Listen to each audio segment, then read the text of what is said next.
ಭೂಮಿ ಪೂಜೆ ಬಗ್ಗೆ ಮಾತಾಡ್ತಾ ಇದ್ದೀನಿ. ಭೂಮಿ ಪೂಜೆ ಮಾಡಬೇಕಾದ್ರೆ ಯಾವುದು ಸೂಕ್ತ ಸಮಯ ಮತ್ತು ಭೂಮಿ ಪೂಜೆ ಮಾಡುವಾಗ ನಾವು ಯಾವ ವಿಧಾನವನ್ನು ಪಾಲಿಸಬೇಕು ಅನ್ನೋ ವಿಚಾರದ ಬಗ್ಗೆ ಇವತ್ತಿನ ವಿಡಿಯೋದಲ್ಲಿ ತಿಳ್ಕೊಳ್ಳೋಣ. ವ್ಯಕ್ತಿಯ ಬದುಕಿನಲ್ಲಿ ಸಂತೋಷ ಸಮೃದ್ಧಿಗಾಗಿ ಭೂಮಿ ಪೂಜೆ ಮಾಡ್ತೀವಿ. ಭೂಮಿ ಪೂಜೆಯನ್ನು ಮನೆ ಯಜಮಾನ ಧರ್ಮಪತ್ನಿ ಜೊತೆಯಾಗಿ ಮಾಡಬೇಕು. ಎಲ್ಲ ಋಣಾತ್ಮಕ ಶಕ್ತಿ ದೂರವಾಗಲಿ, ಕೆಲಸಗಳು ಯಾವುದೇ ವಿಘ್ನವಿಲ್ಲದೆ ನೆರವೇರಲಿ ಎಂಬ ಉದ್ದೇಶದಿಂದ ಮಾಡ್ತೀವಿ. ಜಾಗ ಕೃಷಿಗೆ ಸಂಬಂಧಿಸಿದರೆ ಭೂಮಿ ಚೆನ್ನಾಗಿ ಫಲ ನೀಡಲಿ ಎಂದು ಪ್ರಾರ್ಥಿಸಿ ಭೂಮಿ ಪೂಜೆ ಮಾಡ್ತೀವಿ. ಯಾವಾಗ ಭೂಮಿ ಪೂಜೆಗೆ ಸೂಕ್ತ ಸಮಯ? ಶ್ರಾವಣ, ಮಾರ್ಗಶಿರ, ಕಾರ್ತಿಕ ಮಾಸ, ಮಾಘ ಮಾಸಗಳು ಭೂಮಿ ಪೂಜೆಗೆ ಸೂಕ್ತವಾಗಿದೆ.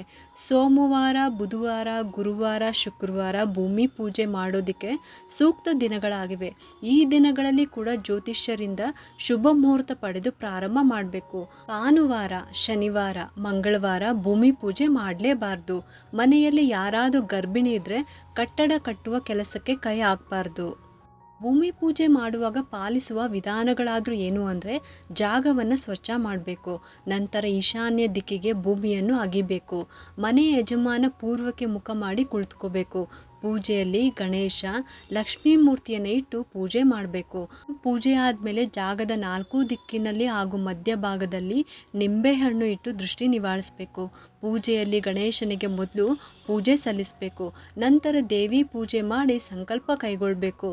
ನಂತರ ಸತ್ಕರ್ಮ ಪ್ರಾಣ ಪ್ರತಿಷ್ಠಾಪನೆ ಮಾಡಿ ಮಂಗಳಕರ ದ್ರವ್ಯ ಸಿಂಪಡಿಸಬೇಕು. ಇನ್ನು ಭೂಮಿ ಪೂಜೆಗೆ ಬೇಕಾಗುವ ಸಾಮಗ್ರಿಗಳಾದರೂ ಏನು ಅಂತ ತಿಳ್ಕೊಳ್ಳೋಣ.